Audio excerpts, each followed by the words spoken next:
It is late 1987. The Happy Mondays are meant to be recording their second album, Bummed, but instead they're drinking in a club not far from an army base just outside of Hull, when somebody notices a Scotty staring at Bez really hard. The Scotty's young, just back from Northern Ireland, and he's wired on drink, adrenaline and suspicion. Bez stares back, unblinking. The kind of stare that always ends badly. Shaun Ryder, however, steps in, half laughing, and says that's just how he is. But still no one relaxes, so Ryder does something else. He gives the lad a pill. Half an hour later, the same lad comes back arms wide, eyes soft, body loose, telling Shaun Ryder how beautiful he is. And then he asks for more. And by the end of the night, the people that wanted to kill each other are back at the studio listening to music together. And moments like this were starting to happen all over Manchester. By the end of the 1980s, ecstasy wasn't just changing the dance floor, it was changing how a generation behaved. And in doing so, it helped put Manchester at the very centre of British youth culture. Welcome to the rise and fall of Madchester, a story of reinvention, resistance and release. I'm Steve Lamacq. And I'm Alison Bell. This is episode 4, Loose Fit, the tale of how ecstasy flooded the dance floor, fashion became identity, and how the Stone Roses took half the city to the seaside.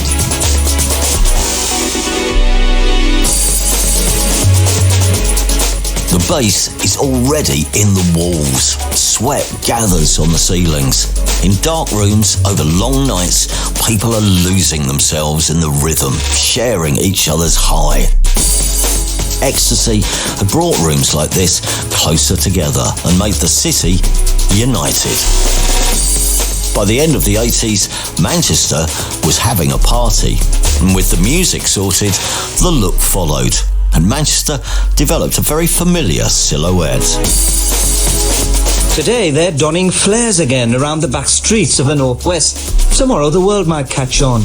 Initially, in Manchester, the youth deciding that that's what they wanted to wear for a while, with the sense that somehow for the first time the youth of Manchester have found themselves. They found themselves within the music. Baggy trousers, loose jumpers and trainers scuffed from dancing. This style didn't come from boutiques. It came from market stalls and sports shops, from Affleck's Palace and the Arndale Underground Market. The markets didn't just provide the clothes, they provided a place for kids to hang out and get noticed. One of those shops was Leo B. Stanley's Identity Clothing. I'm Leo B. Stanley. The B stands for Bernard. If you're from Manchester, you know where that came from. I started Identity in about 84 in Affleck's Palace, just at the start of the indie scene. So 84, 85, 86, and then 88, when Madchester started, that's when Affleck's became the centre of it all, because it was a place for young people to go for fashion and expression and music. Then Dry Bar opened up, and then sort of like the money came into the city, and it just exploded from there.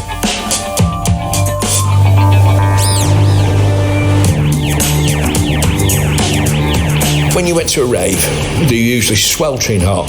The last thing you was worried about was being a fashion icon, and it was all about relaxed and just part of the rebellion that went with it. But it had to be comfortable, because you're getting on that dance floor for 2 or 3 hours, the sweat's going, you're just drinking water like that, you just want to be comfortable.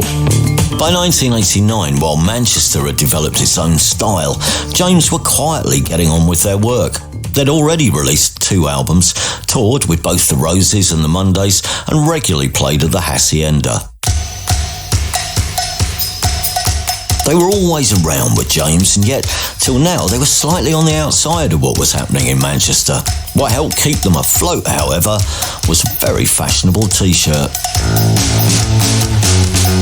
A simple flower on the front and their band's name spelt across the body, printed cheaply in Manchester and sold after shows at the back of the room. The group would later say that they made more money from shirt sales in the late 80s than they did from tickets, a statement which got them into a spot of bother with the tax man.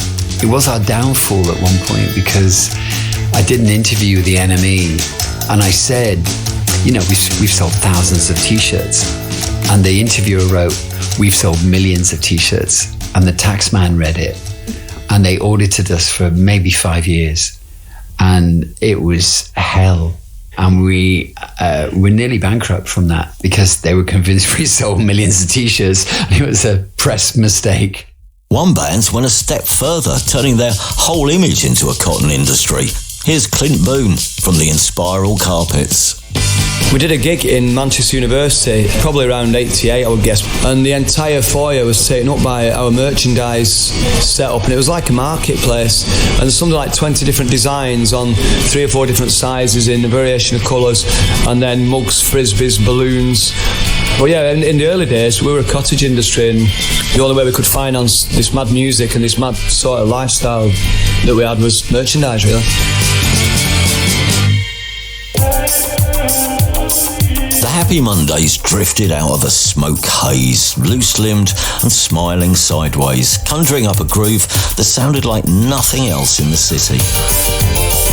Their first album, the spectacularly titled Squirrel and G-Man 24-Hour Party People, Plastic Face Can't Smile, brackets Whiteout, had landed back in 1987, and it sounded like a band caught between the stage and the dance floor, not yet entirely sure where they belonged.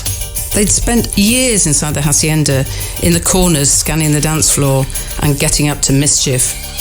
Here's Sean Ryder. I can remember the first time we went there, it was alright for us lots to go in, dressed how we wanted and get away with skinning up or whatever. And there was no trouble in there, so great DJs, good bands and all that lot. But the reason we went there first of all is just because it was like big, dark, and you could just smoke and they played alright music. And you could go in your trainers and your jeans and whatever. In the late 80s, it's fair to say alternative guitar bands weren't exactly lighting up the charts. On the week their second album, Bummed, was released, the 21st of November 1988, the UK Top 10 featured music from In Excess, Krista Burr, Kylie Minogue and Iron Maiden.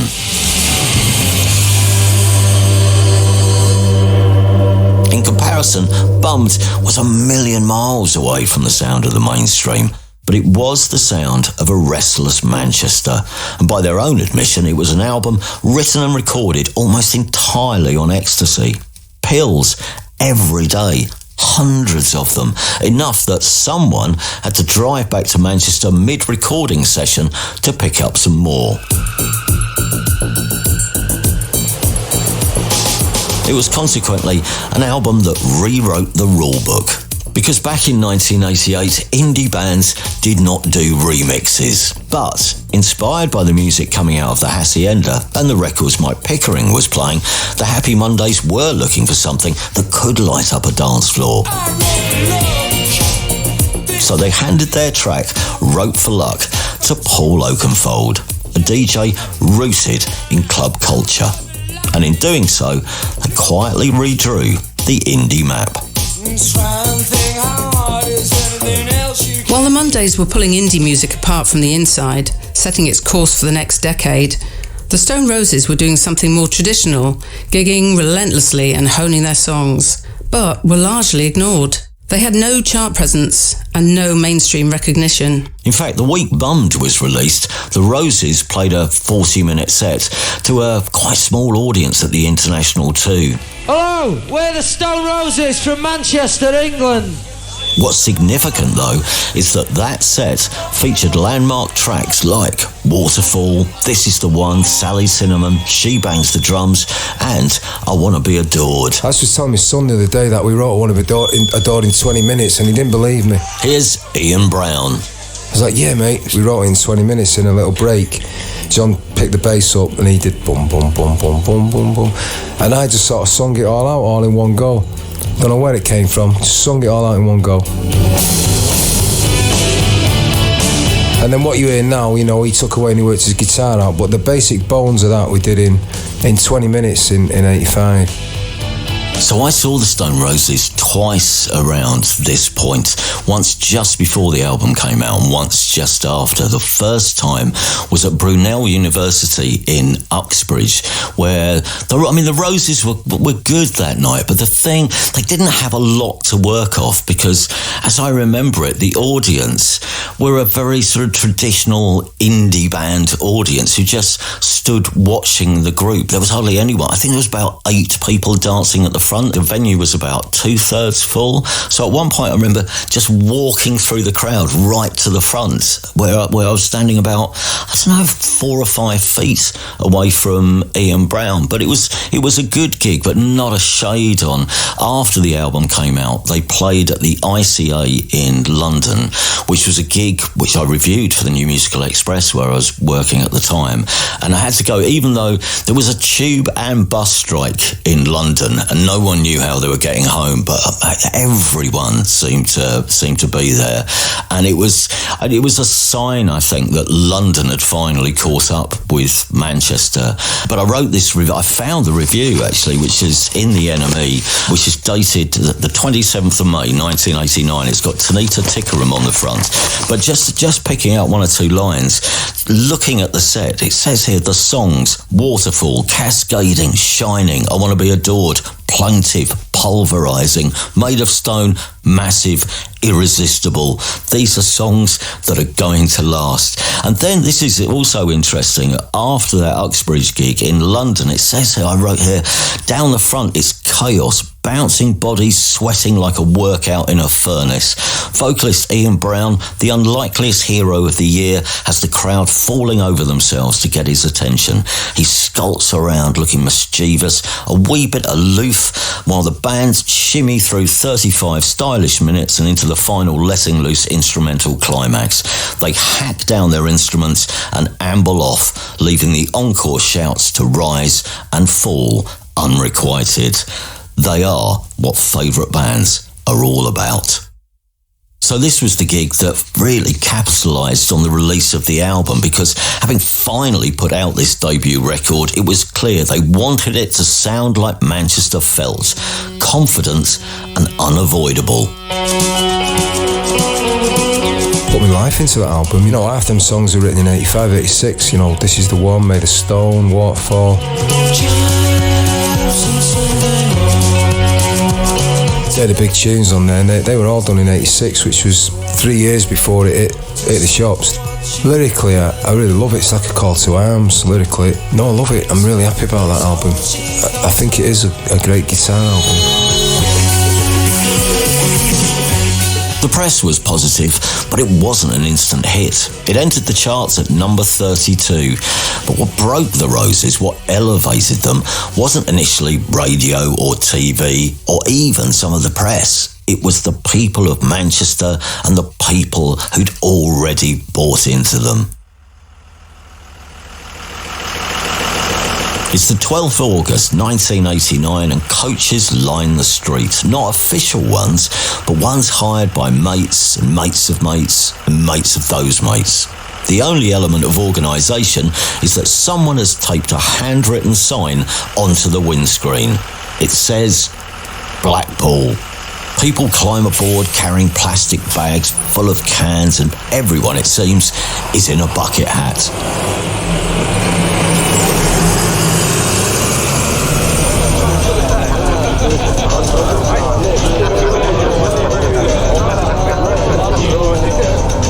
When Blackpool finally comes into view, the ballroom looms ahead, bigger than anything the Stone Roses have ever played before. Inside, the Empress Ballroom is enormous. Chandeliers hang above the crowd, a crowd that doesn't even really look like it should be there. But the floor starts to bounce even before the band arrive on stage. Ian Brown walks on with a yo-yo in his hand before leaning into the mic and announcing, Manchester in the area, we're international, we're coming now. Hello, hey, and here. John Robb was there. The idea that steroids playing Blackpool is great anyway, because you know, if you're going to be big in a band, you have to go make it in London. Who's from Blackpool, anybody? And the Stone Roses have always been such a Manchester band, and going to Blackpool for your day out is such a Manchester thing, you know. That's what you did, you know. I'd go and do this big breakthrough gig in Blackpool, drag the whole London up to it. It's perfect. Later, drifting back to the coaches, ears ringing, jackets damp, everyone agrees on the same thing without even having to say it out loud. They were there. They saw it happen. And the word was spreading fast now, not just around the Northwest, but across the UK. The feeling was becoming insistent. This was not just a band you liked, it was a band you followed. You saved my day. This explosion moved through new methods of communication.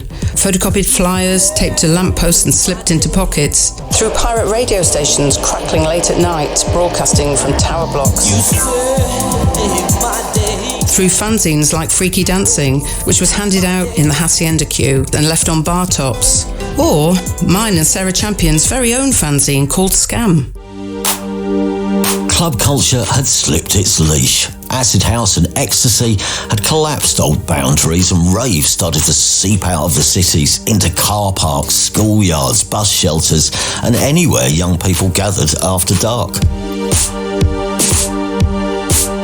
Fields filled overnight, warehouses became parties, and for a generation raised under Thatcher, this was an energy built around collective joy.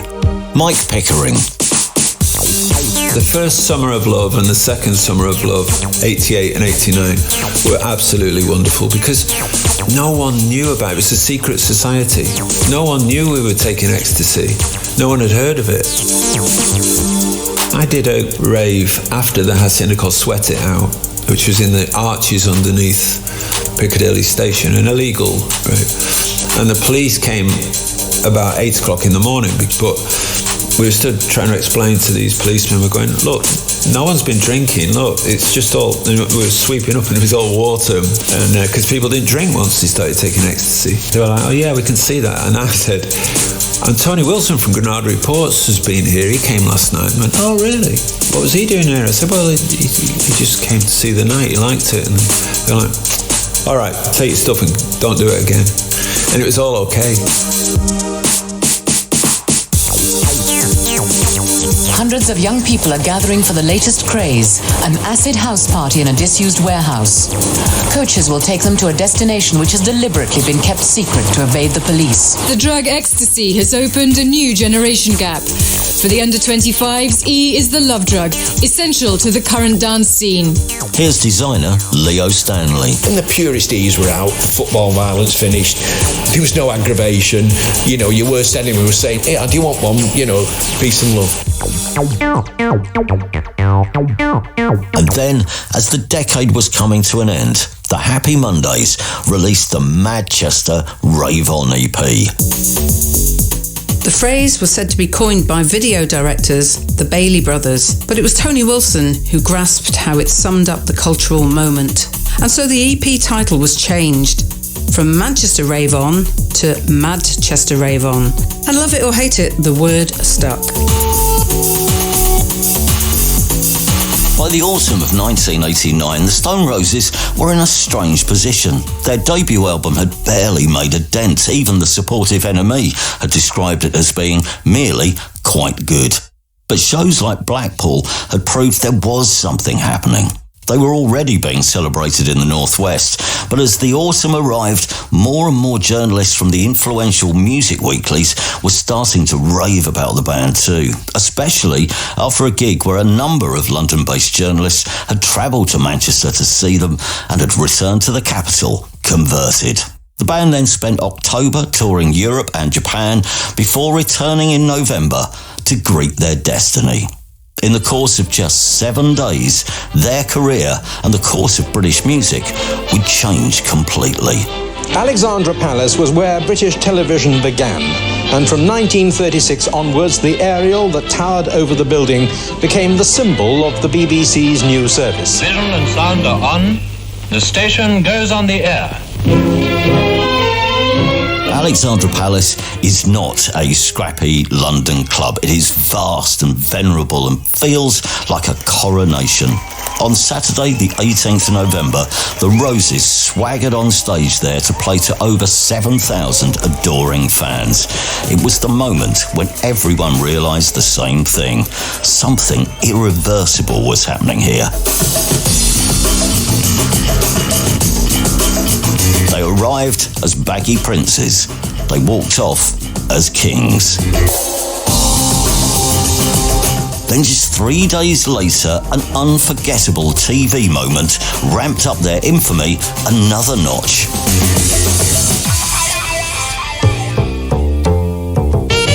In tonight's Late Show, theatre director Michael Bogdanov tells us about his new job with Germany's National Theatre and why it offers him so much more artistic freedom. And band of the moment, the Stone Roses, play live on television for the first time. The BBC's Late Show was serious TV. They covered literature, theatre, classical music. So when they decided to do an episode on the burgeoning Manchester music scene in 1989, it was a big deal. Last week, a relatively unknown band sold out London's 7,000 capacity Alexandra Palace, purely on the strength of word of mouth. This week, their new single went into the charts as the highest new entry.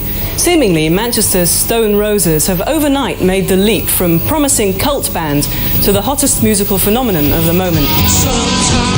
The Roses walked onto TV looking like they'd wandered in from a rehearsal room. But a minute into their live performance, the sound cut out. There was dead silence live on national TV. The band stood there, half playing, half waiting, while the silence stretched. Power shortage or something, so we'll move on to the next item. We wasted our time, lad.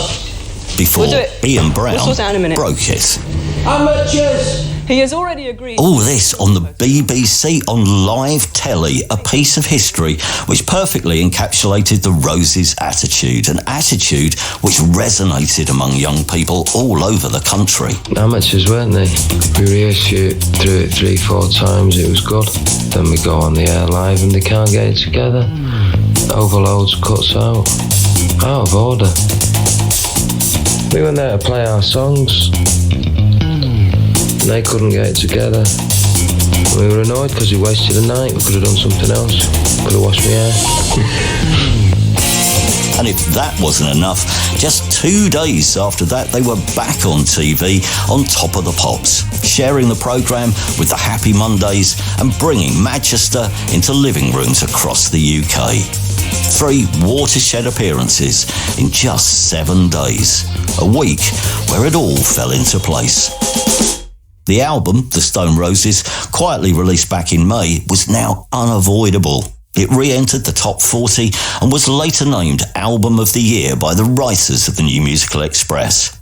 The band also won Best Band, Best Album, Best Single and Best New Band in the paper's end-of-year readers' poll. I can't explain why we've become successful. All I can say is that I knew that we would, is that I don't feel any different and that it feels right for us to be where we're at. I can understand it, because if I wasn't in the Stone Roses, I'd follow the Stone Roses. From here on, the Stone Roses were not just a band from Manchester, they were the centre of everything musical in the UK. In 1 week, capitalising on all the graft and guile they'd displayed in the past 2 years, the Stone Roses became the biggest band in Britain.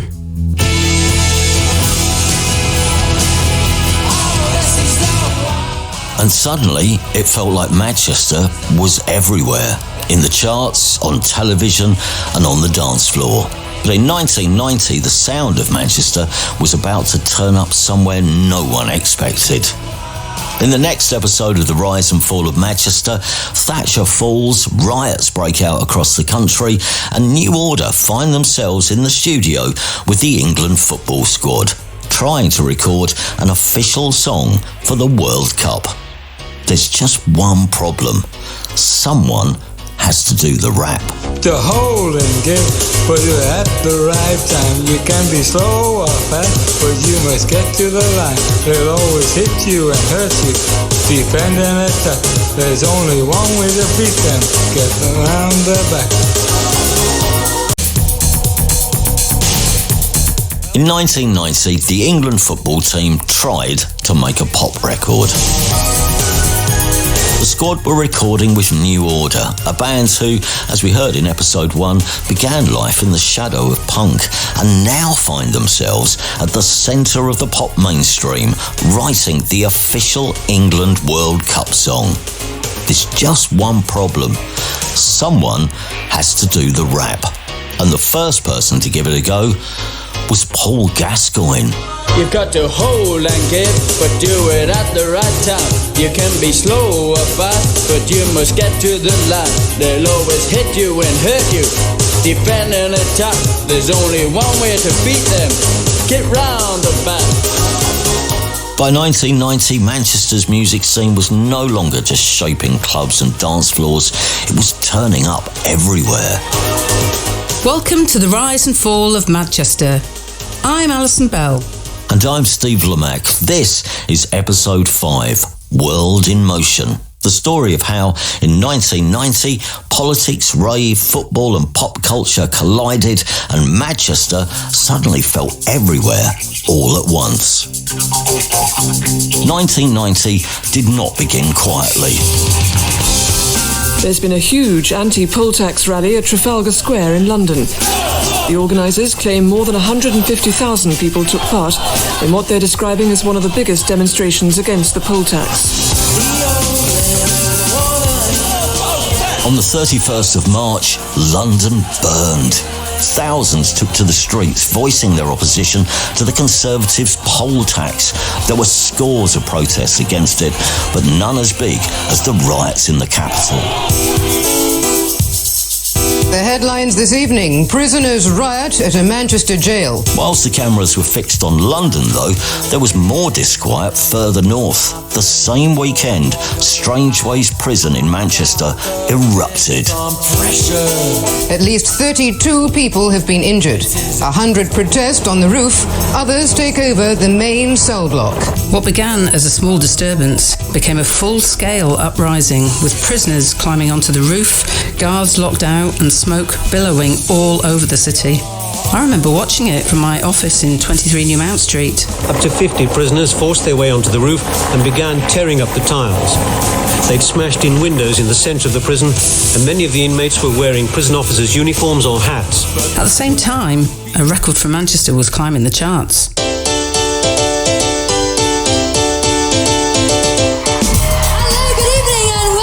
Top of the Pops on BBC One and Radio 1. Tonight in the studio we've got Jason Donovan, our song for Europe, sung by Emma and Snap. But we're going to start off tonight's show with a brand new entry at number 16. It's Happy Monday, Step On!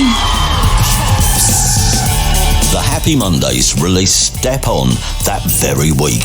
A reworked funk groove produced by DJ Paul Oakenfold, it went to number 5 in the charts and became a defining Manchester record. But it almost wasn't recorded. Here is Sean Ryder. That came about because we wasn't into doing cover versions, and we signed with Elektra Records in America, and it was Elektra's 25th anniversary, and they wanted all the artists that was on Elektra to do a cover of one of their Elektra back catalogue. We got given these, this tape of possible songs. And it really was, what's the first one?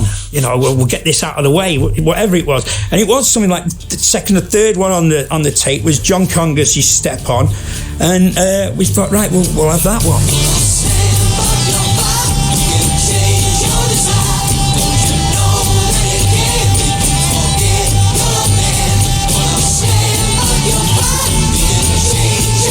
It seemed simple to do, and we sort of, jammed it a bit. Then it was like we passed this on to Oakenfold. Here's early booker and soon-to-be DJ Mike Pickering. That's the end and dance music started happening. Ecstasy happened, and it was almost like it had to happen that the Mondays would tie up these great block rocking beats with this indie music.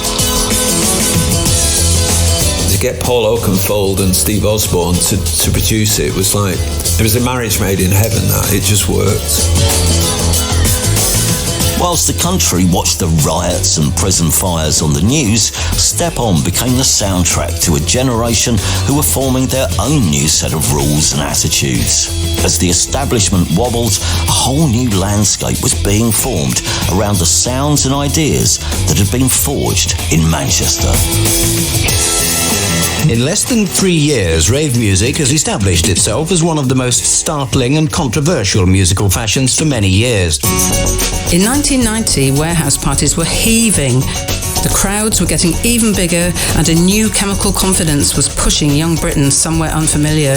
Indie, rave and E were all colliding. What distinguishes rave from other fads is the key role of a recently rediscovered drug. For ecstasy is at the very heart of rave. Almost out of nowhere, it all went mainstream from an unexpected source. And this is a great image. So, the greatest English football player of his generation moonwalks into a recording studio holding a bottle of champagne in his hand. He looks around, points to the mixing desk and says, "Bloody hell, that's a big organ." I mean, from this, you'd almost have to guess that Paul Gascoigne has never seen a musical instrument in his life. Welcome to the making of England's official World Cup song for 1990. If you want to know how much Manchester had become synonymous with cool by this point, then the fact that the Football Association chose New Order to record their anthem speaks volumes. Legend has it that the track was meant to be called E for England, after comedian Keith Allen was drafted in to write the lyrics because New Order knew not very much about football. Sadly, after being sent a first draft of the words that read, E is for England, England starts with an E. We'll all be smiling when we're in Italy. English football's governing body immediately said, "No thank you," and the line had to be quickly rewritten. Bernard Sumner would say it was the last straw for Joy Division fans. But for Manchester, it was a victory lap. Underground culture had gone national. That summer, in the middle of a heatwave, England came within a penalty of the final, and for the first time in years, optimism and pride crept in. Chris Waddle has to put this penalty in the net to keep alive England's chances. Otherwise, West Germany will go through. Waddle has ballooned it over the bar. It's a tragic way to go out of the tournament at any stage. Everybody in England can be proud of what the players have done here today.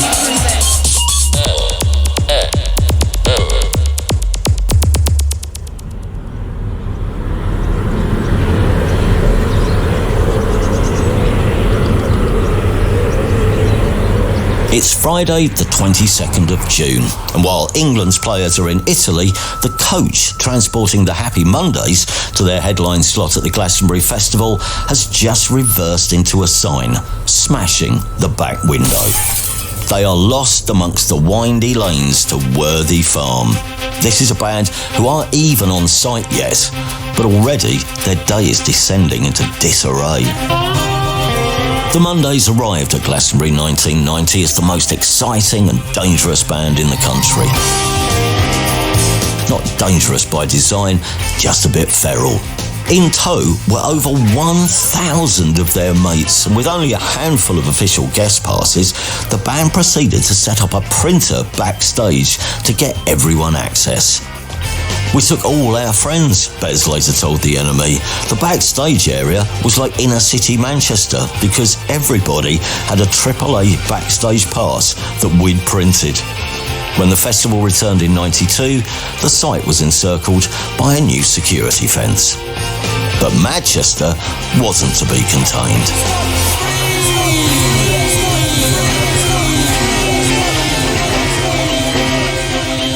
While the cameras chased the rock and roll circus that was the Mondays, other bands had also stepped forward in 1990. James found a new level of success with their Gold Mother album and singles like Come Home and How Was It For You. Meanwhile, the Inspiral Carpets from Oldham in Manchester, who started life on the city's Playtime label, signed to Mute Records and released their debut album Life, which went straight to number 2 in April. Here's Clint Boone from the Inspiral Carpets. The Inspirals were definitely the least controversial of those bands. We were the band people that were more likely to get asked to babysit the neighbours' kids. You certainly wouldn't ask any of the Mondays to babysit, would you? But yeah, I mean, I always looked up to the Mondays as being an absolutely ultimate party band. The Roses were the coolest band ever, full stop. But the Inspirals, you know, we were one of the most relevant, quintessentially British pop bands ever, as were the Kinks. You know, the Kinks weren't the Beatles or the Stones, they were the Kinks, and I think we were the Kinks of that Madchester generation. And the Charlatans, also welcomed lovingly into Manchester's orbit, went from releasing their first single in January to topping the album chart with their debut Some Friendly just 9 months later in October. A meteoric rise which symbolised the city's newfound central role, not just in alternative pop culture, but in the dizzy world of the mainstream charts. The fascination with the city and its music was like nothing we'd seen since Liverpool in the 60s. Madchester had real momentum, and it was still accelerating.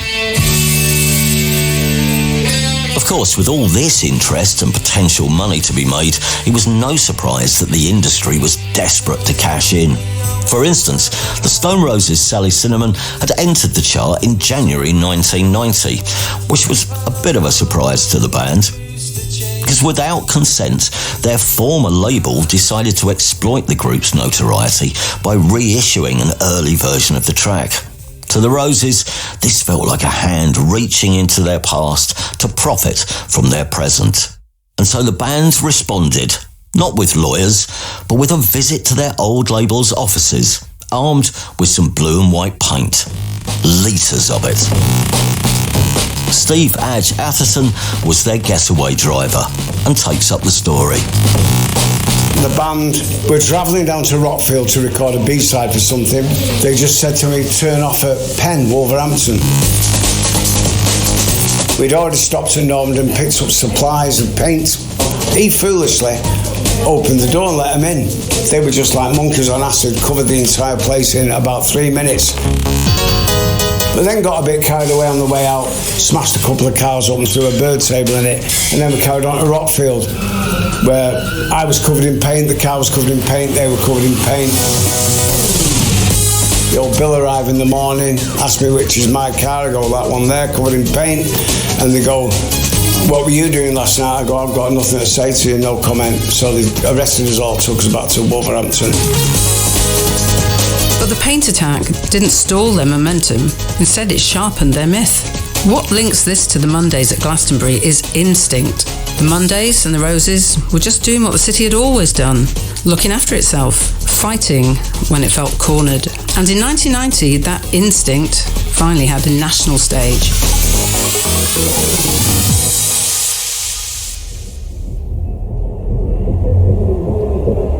Spike Island is not an island. Technically, it's a peninsula on the River Mersey, surrounded by gas stations and factories.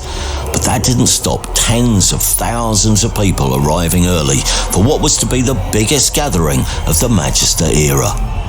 That morning, there were queues on the bridges and queues at the only 2 beer tents.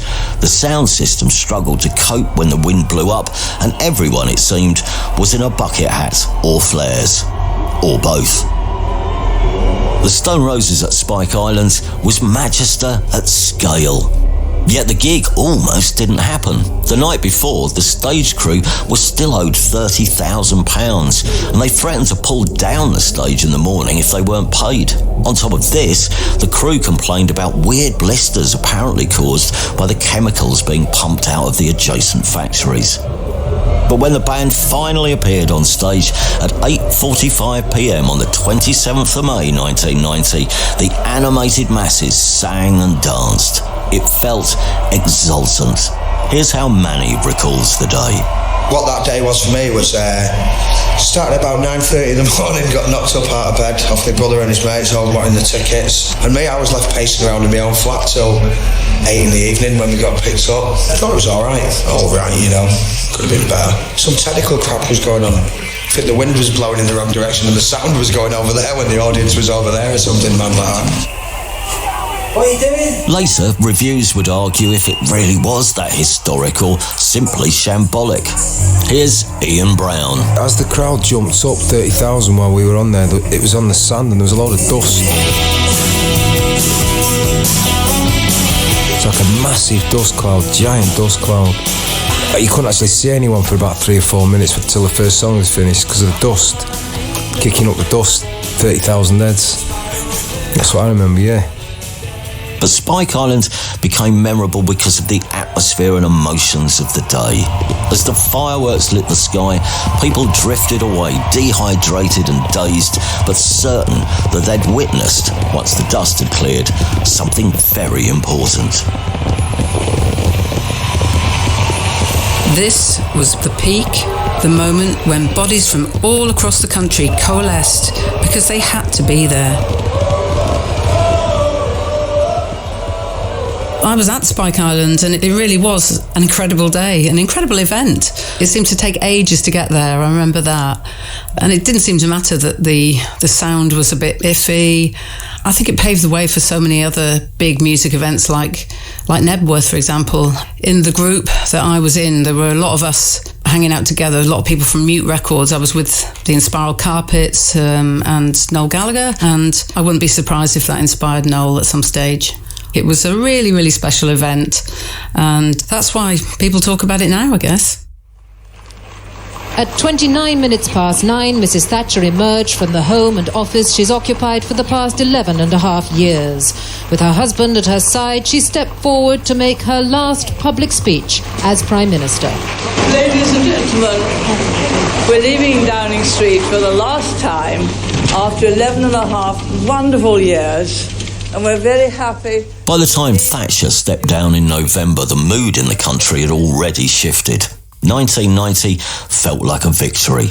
Madchester had arrived everywhere, all at once.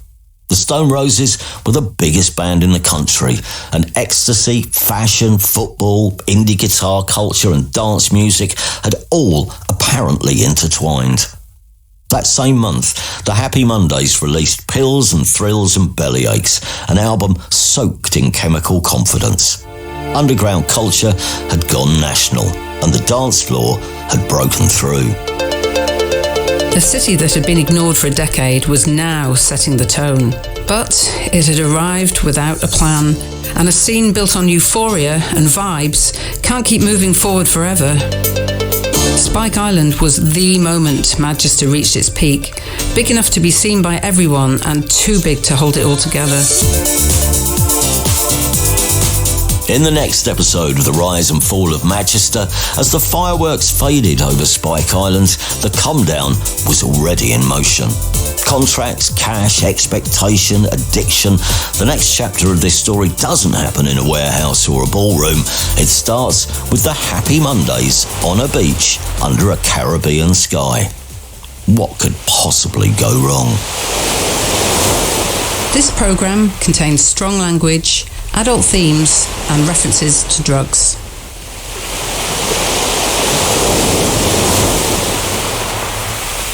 Barbados was supposed to be a rest.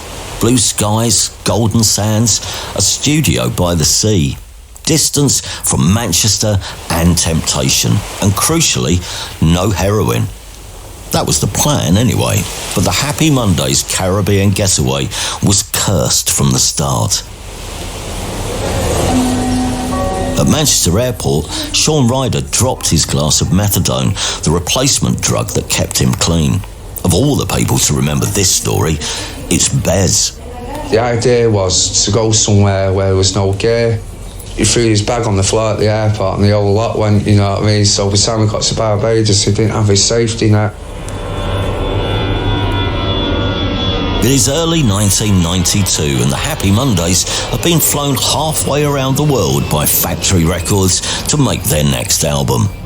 Pills, Thrills and Bellyaches, released 2 years before, was a massive success, peaking at number 4 in the album chart and staying in the top 40 for 6 months. This is supposed to be the moment they focus, regroup and turn that momentum into something sustainable.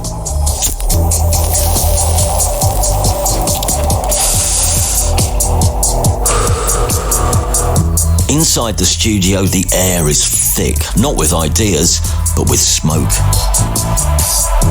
Sean Ryder is stretched out on a sun lounger that doesn't belong to him, smoking crack. He's supposed to be writing lyrics, but he's written nothing since the band arrived on the island. Not a single line.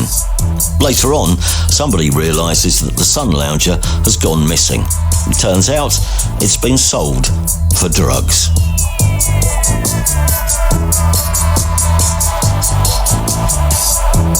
Around him, the Happy Mondays are unravelling fast. Bez breaks his arm, then breaks it again. The studio fills with people who have nothing to do with music, and the budget drains away, pound by pound, rock by rock. The producers, Chris Frantz and Tina Weymouth from the legendary American band Talking Heads, desperately try to impose some sort of order and professionalism, but it's a lost cause. Tina will later say she's never seen a group of people with less idea of where the edge is. Barbados doesn't stop the madness of the Mondays, just lets it carry on somewhere warmer. Welcome to the rise and fall of Madchester, the story of how a city turned collapse into creativity. I'm Steve Lamacq. And I'm Alison Bell. Manchester has been my home for well over 30 years, and during that time I've watched a movement unfold from inside the city. This is episode 6, Shoot You Down, the story of how the Roses stalled, the Mondays spiralled, and the scene that conquered Britain started to wobble.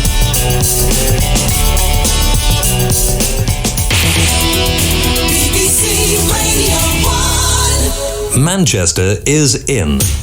And it all seems to have happened this year. The people of Manchester know better. For them, the music scene started to blossom some time ago. Fact is, it's taken 3 years to reach its present state. 3 years that have coincided in 1990 with a return to the hedonistic summer of love attitude that marked the 1960s. Back home, and Britain was buzzing. Manchester walked taller, louder, brighter, and certainly more confident. Creativity was everywhere. The clubs were full and the records were selling. Even previously unsung Mancunian heroes were getting their rewards. Not least James, who, inspired by the Mondays, released a new version of their single Sit Down in 1991 and watched it climb to number 2 in the chart, en route to becoming one of the biggest indie anthems of all time. Hi, this is Tim from the band James. We weren't taking the drugs that they were taking, the ecstasy really, and the kind of the dance music. But when we saw the Mondays using a drum machine, we were like Luddites when it came to any kind of technology like that. And we watched them play Rote for Luck on our tour every night, and it was like, that's a good use of a drum machine. And so I think it kind of broke down some of our prim and proper indie ethics, that we went, oh, actually you can be a bit more sloppy and play with this. And we started to get into groove, a bit more groove-based music. So they did have an impact on us as well. I mean, the first time people sat down to sit down was in the Locomotive in Paris. And tons of Mancunians had got the bus over. They'd hired buses. And we started playing Sit Down. It wasn't released as a single. Nobody knew it, except a few people in Manchester. And one by one, the audience sat down. And we burst into tears. I mean, it was such a dramatic... It was like the moment in Dead Poets Society where everyone stands on the chair. It was like hairs on the back of your neck.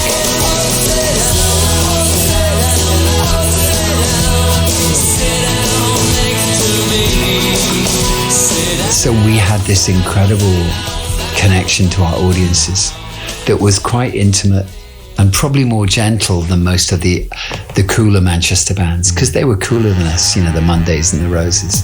Manchester's first supergroup, Electronic, featuring former Smiths guitarist Johnny Marr and New Order's Bernard Sumner, released their self-titled debut album, alongside LPs by the Inspiral Carpets and newcomers Northside and Paris Angels. There were well-reviewed singles by New Fast Automatic Daffodils, The High, Sub Sub, and a plethora of other hopefuls. The result? Manchester created a music industry gold rush. Bands were getting signed on an almost weekly basis. Labels wanted a piece of Madchester, and they wanted it now. A&R staff from London began haunting venues across the city night after night in the hope of finding the next big thing. But in their desperation for a slice of this Madchester action, they often went over the top. Bands were signed too early or too easily, without having the songs or the attitude to back up their money-spinning deals. At the Hacienda, though, something had shifted. Searches at the door had started to take longer. Torches flicked across faces. Security was getting heavy and things felt moodier. Sirens bled through the walls between tracks. The queues stretched further and women started to leave earlier. Dance floors, which had taught people how to share space without fear, were becoming overcrowded and suspicious. And as the party stumbled on, a shadow formed overhead. The gangs had moved in, and for Mike Pickering, the venue was starting to become unsafe. We were going on a tour with the Hacienda of America, and the night before I went, I saw really bad violence. They came in and they wanted the door, they wanted everything. They were just beating people up and using sticks and weapons, and I saw guns. Because basically the city centre was surrounded by Cheetah Mill, Moss Side and Salford. All those three had massive gangs. And they just invaded the city centre. They hadn't done that before.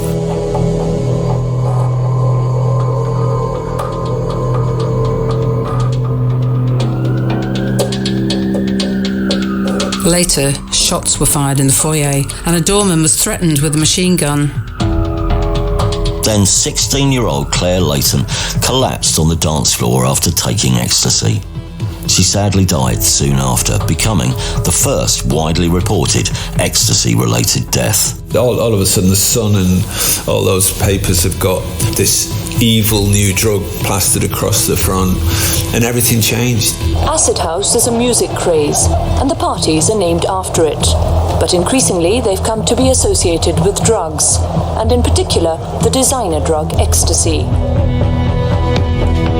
We thought we'd found the end, to all the world's problems in '88. Everybody loving each other, and all of a sudden, as you say, it went really sour. Peter Hook.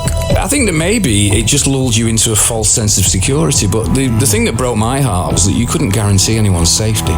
People, your friends were going in, they were getting assaulted, and you were going, well, I can't do anything, and it felt like the most ridiculous thing to say, and they're going, well, you've got hundreds of bouncers on the door, look at them, they're as big as houses, and you're like, oh my God, you couldn't guarantee anything, and that was the sad thing.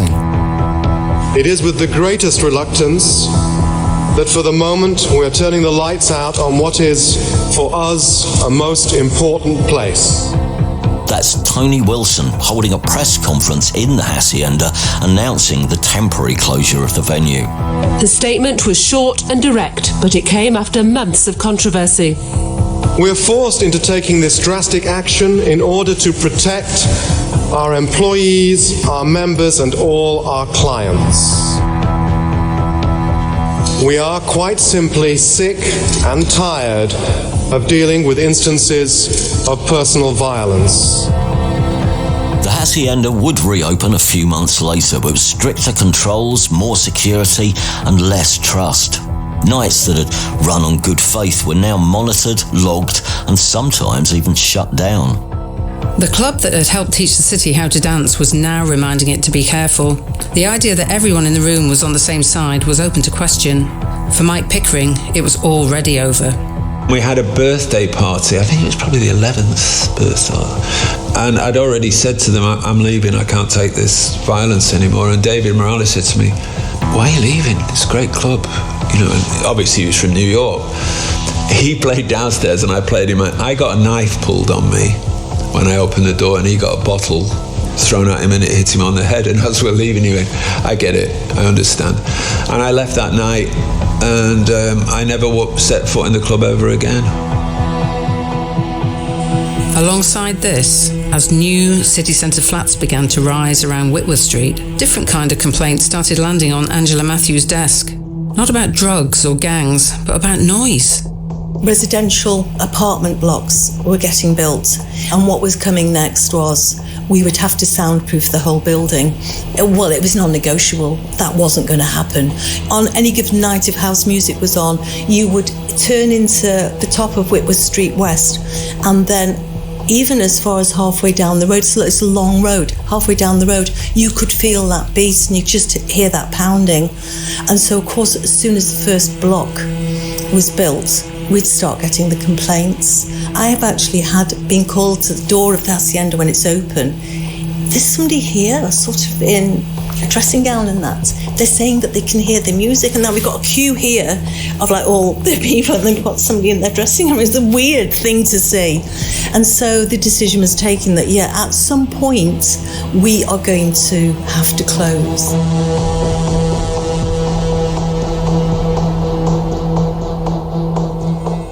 As new neighbours moved in and the complaints stacked up, it felt at the start of the 90s that Manchester was trying to quieten the Hacienda down.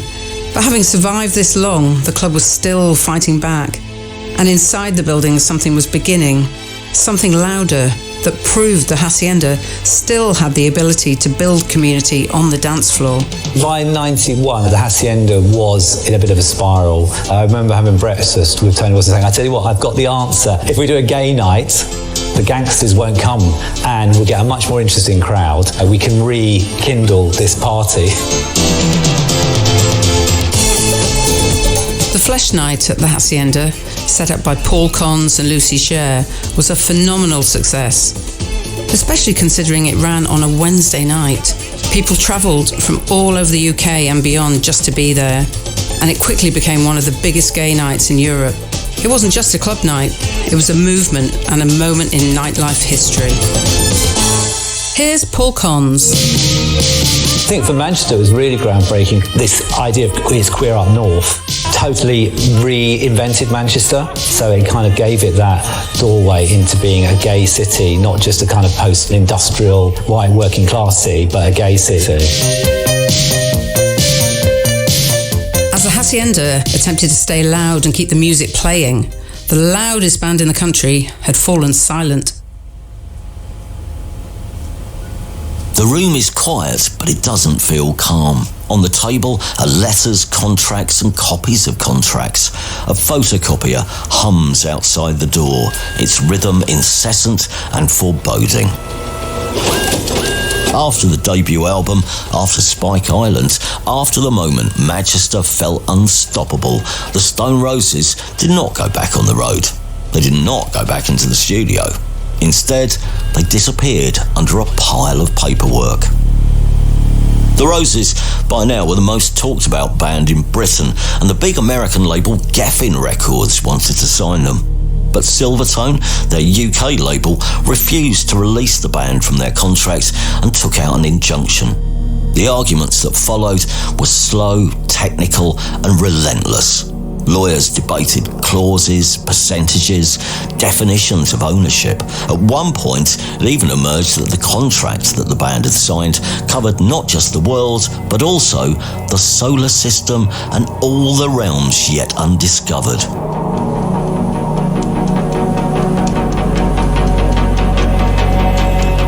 Months passed, then years.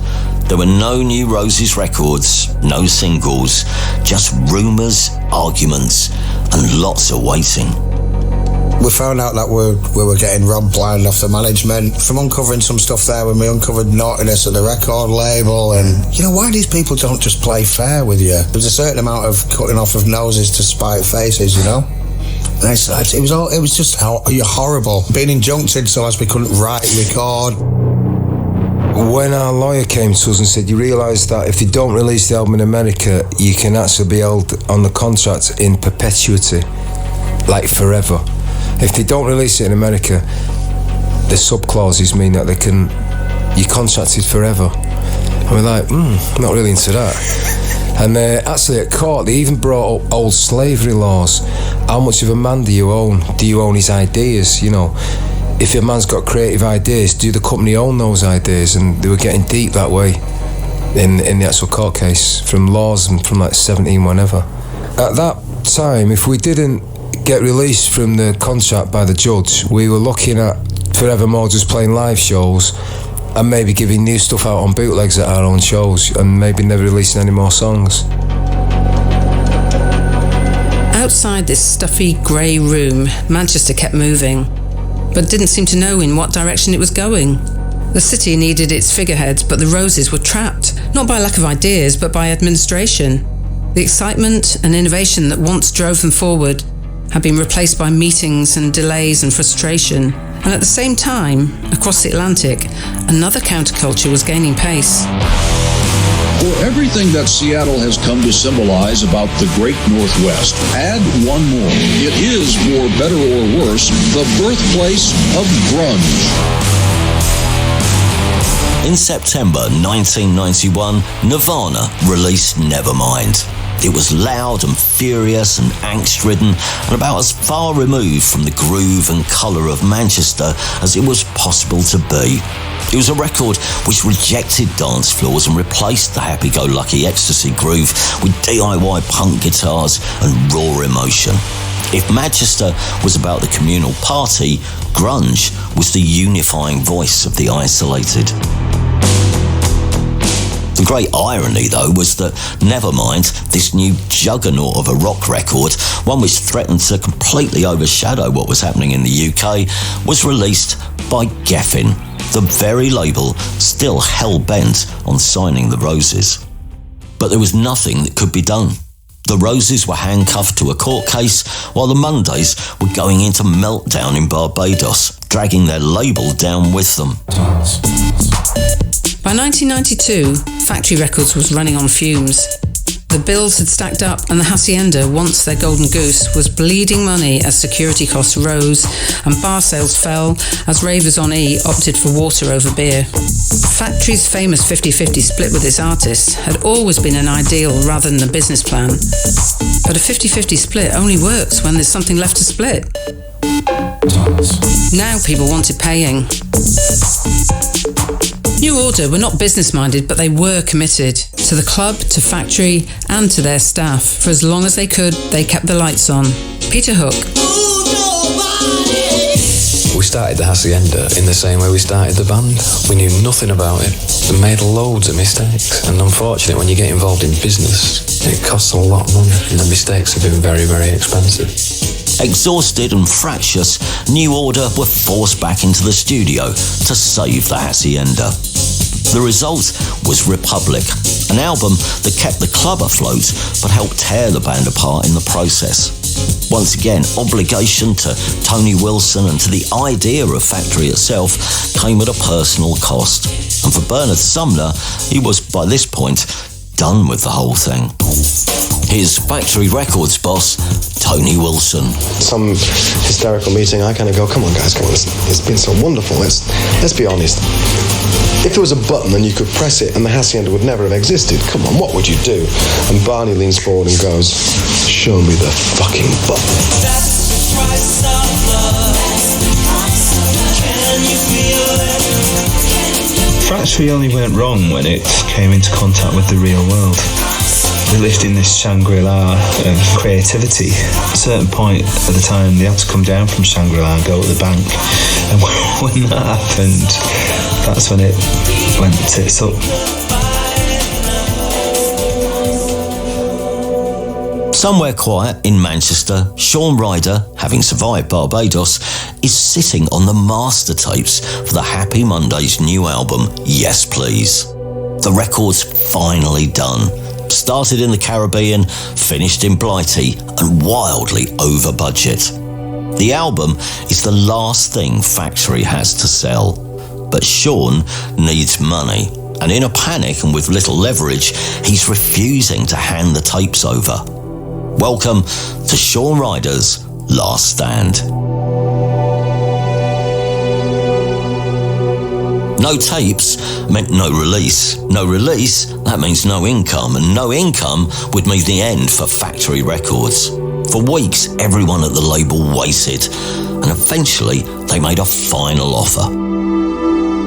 £50. A single note for the master tapes of the new album.